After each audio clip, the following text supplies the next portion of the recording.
बच्चों, कैसे हैं आप सब। आपको मालूम है जैसा कि हमारा तीसरा जो पाठ है हमारा पर्यावरण समाप्त हो चुका है और हम हमारा जो चौथा अध्याय है उसकी तरफ बढ़ रहे हैं। मैं इससे पहले कि मैं हमारा चौथा पाठ है वो शुरू करूं, उससे पहले मैंने श्याम पट पर एक शब्द लिखा है। आप ध्यान से देखिए, मैंने श्याम पट पर कौन सा शब्द लिखा है। तो आप सबको मालूम चल ही गया होगा कि मैंने कौन सा शब्द लिखा है और हमारा ये शब्द है जंगल। अब जंगल शब्द को देखते ही आपके मन में क्या सवाल उठते हैं, क्या कल्पना आप कर सकते हो? समझ में आ रहा है? क्या क्या चीजें उभरी आपके सामने? हाँ, बहुत अच्छा। जंगल शब्द को देखते ही आपने अनुमान लगा लिया कि भिन्न भिन्न तरीके के पशु हैं, जंगली पशु हैं, वो वहां पर रहते हैं। ये तो आपको मालूम है। लेकिन इसके अलावा अगर हम जंगलों का महत्व मैं आपसे पूछूं तो आपका उत्तर क्या होगा? जल्दी से मुझे बताइए। हाँ, जंगल में जो जीव जंतु रहते हैं, पशु पक्षी रहते हैं, वो उनका घर होता है और वहां पर जो पशु पक्षी होते हैं वहां पर उनके भोजन पानी की भी व्यवस्था वो खुद कर सकते हैं, क्योंकि वहां पर बहुत सारे पेड़ पौधे होते हैं, जंगली घास होती है और आपको मालूम है वहां पर शाकाहारी और मांसाहारी दोनों तरीके के जानवर भी रहते हैं। जैसा कि आपको मालूम है शाकाहारी किसे कहते हैं? जो मांस नहीं खाते, और मांसाहारी मतलब जो मांस खाते हैं। जो बड़े जीव हैं वो किसको खाएंगे? छोटे जीव को, और जो थोड़े छोटे जीव हैं वो अपने से छोटे जीव को शिकार बनाते हैं। अब ये तो चीजें आपको ध्यान में ही है, लेकिन इसके अलावा भी आपको मालूम है जो जंगल है वो वर्षा होने में भी सहायक होते हैं। अब आप पूछोगे मैम ये कैसे संभव है? आपको मालूम है जैसे कि मैंने पिछली कक्षाओं में भी बताया है कि जो वृक्ष होते हैं उनके कारण बरसात संभव होती है। तो ये तो हमने पढ़ा। अब जो आपकी पाठ्य पुस्तक है उसका जो जुड़ो और समझो खंड है उस पर एक प्रश्न दिया गया है जो किसके रूप में है? वो आपको बहुत ज्यादा पसंद है। वो एक खेल ही है, क्योंकि उसमें अंतर ढूंढो।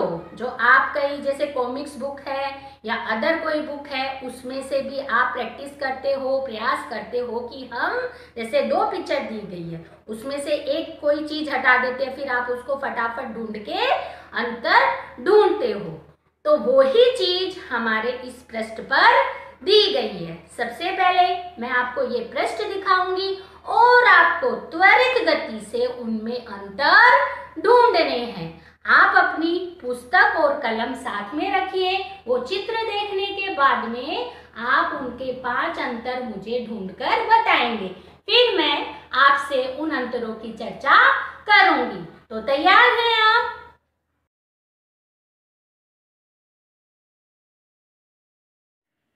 तो बच्चों आपने चित्र देखा और मैंने तो मेरे अंदर ढूंढ भी लिए हैं।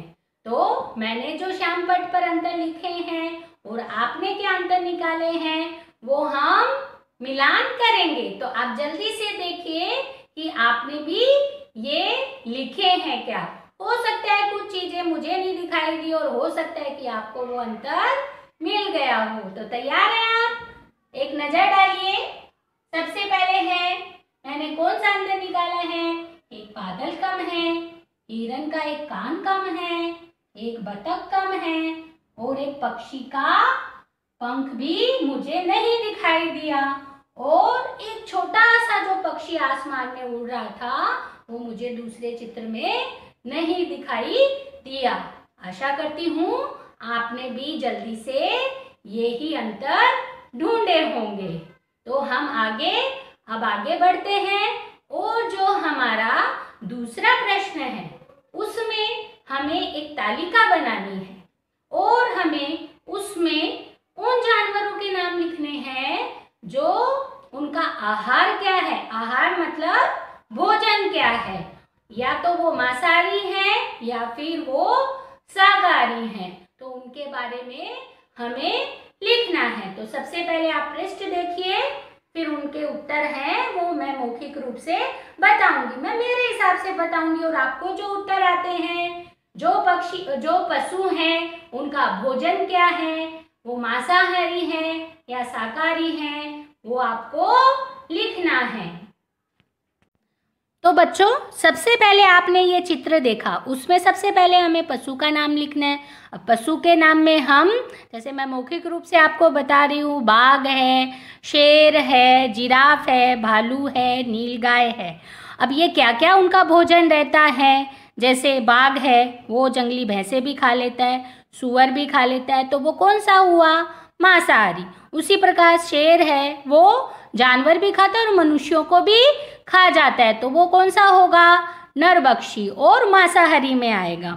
अब तीसरा, जैसे हमने एक शाकाहारी ले लिया, तो जिराफ है वो क्या खाता है, ऊंचे पेड़ की पत्तियां खाता है, तो वो क्या क्या हुआ, शाकाहारी। उसी प्रकार जैसे भालू है वो मांस मछली भी खाता है, बांस के पत्ते भी खाता है, टहनियाँ भी खाता है, तो वो शाकाहारी और मांसाहारी दोनों में आ सकता है। और अगर हम एक और ले तो नीलगाय, तो वो क्या खाती है, घास खाती है, झाड़ियों के पत्ते खाती है और महुए के फूल खाती है, इसलिए वो क्या हो गई, शाकाहारी।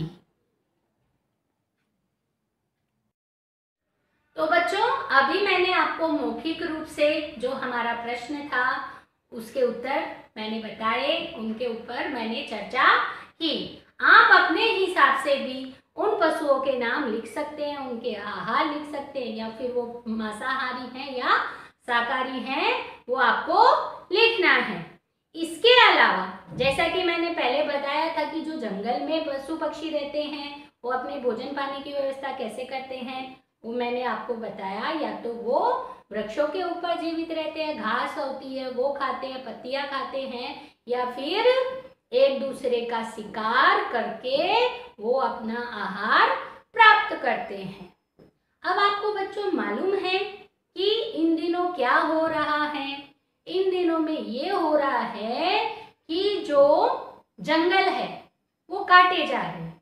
क्यों काटे जा रहे हैं, क्योंकि जो स्वार्थी इंसान है वहां पर बड़े बड़े नगर स्थापित कर रहा है, जंगलों को काट रहा है। लेकिन अगर जंगल कटेंगे तो क्या होगा, जो पशु पक्षी हैं जो जंगल में रहते हैं तो उनका घर छीन जाएगा, और उनको अगर जगह नहीं मिलेगी तो वो कहाँ पर आएंगे, हमारे शहरों में।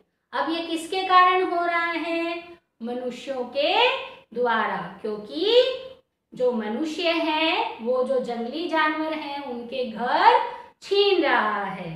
तो आज का जो हमारा पाठ है उसका नाम पहले मैं श्याम पट पर लिखकर दिखाऊंगी, और फिर हम आगे के कालांश में जो हमारा कविता है, हमारी कविता है, उसकी पठन क्रिया करेंगे।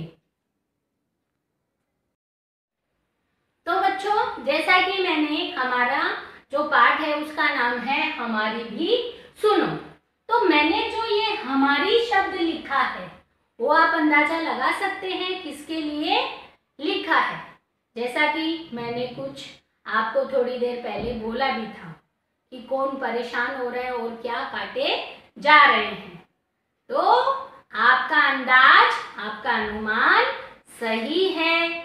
ये जो हमारी शब्द आया है, जो जंगली जानवर है, पशु पक्षी हैं, उनकी आवाज है। वो आवाज लगा रहे हैं कि कोई तो हमारी भी सुनो। क्यों, क्योंकि जंगल कट रहे हैं और उनके घर बर्बाद हो रहे हैं, और ये हमारे लिए भविष्य में खतरे की घंटी है। क्यों, क्योंकि जंगल कटेंगे तो बेचारे जानवर कहाँ जाएंगे, वो हमारे घर की तरफ आएंगे, और हमें डर रहता है कि हमारा जीवन नष्ट हो जाएगा। लेकिन जीवन नष्ट होने का खतरा किसके कारण आया, हमारे मनुष्यों के द्वारा। तो ये जो पाठ है उसके विषय में ही हम कल की कालांश में पढ़ेंगे। तब तक के लिए सुरक्षित रहिए, स्वस्थ रहिए। नमस्कार।